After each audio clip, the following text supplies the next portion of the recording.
Ota hozir bolasidan 4 marta yoshi katta, 20 yildan keyin bo'lsa 2 marta yoshi katta bo'ladi deyapti. Hozir ota bilan bolani necha yoshdaligini topishimiz kerak. Bu yerda ota bor, bola bor. Otaning yoshi shunaqaki, bolani yoshini 4 ga ko'paytirganga teng deyapti. Keyingisi aytishyapti, hozirdan mana 20 yil o'tsa, to есть otani yoshi bor, o'shanga 20 yillik qo'shadigan bo'lsak deyapti.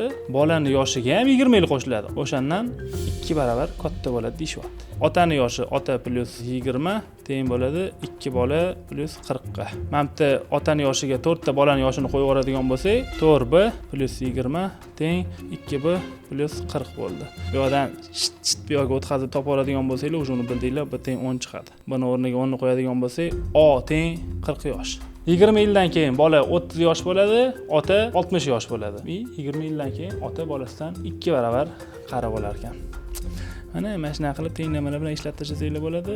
Sizlarga rahmat. Agar boshqa usulinglar bo'lsa ham yozib qoldiringlar. O'rganib qoldik уже.